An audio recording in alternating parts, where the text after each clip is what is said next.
就是在健康方面，如果今天出现了打呼，有可能是身体发出来的警讯，因为这恐怕会酿成这中风还有失智。中时新闻网里面就点出，如果今天打呼的类型是属于这阻塞型的睡眠呼吸中止症，不治疗的话，除了刚刚说的中风跟失智之外，还有可能会导致高血压跟心脏病。而且打呼其实也不限年龄，因为国内就有一名4岁的小男童，因为打呼被诊断是重度呼吸中止症。不过在使用中药之后呢，整体的状况都跟着改善，所以专家就强调了，这打呼治疗其实在早期的发现还有治疗是非常重要的。不过以这个高风险族群来看，包含像是肥胖、中老年人都要多加注意。而至于在男女的占比，男性其实是比较高的，有3成4都有类似的状况。而接续要带您看到是，不知道你有没有吃过这种食物，它叫做豆轮。光看名字会以为这豆轮里面是不是含有豆呢？但其实里面跟豆没有什么太大的关联。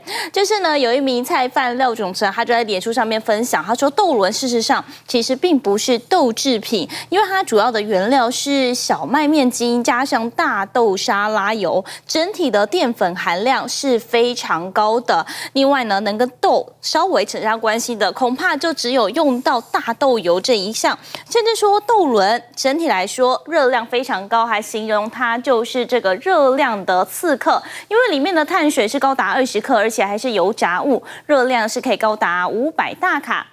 因此也提醒，在吃下肚之前，量也得好好的控制好。而同样也是为了健康着想，这早睡早起对心血管是有帮助，不过也要注意，这睡眠品质跟睡眠时间都得够，否则也有可能会酿成注意力低落。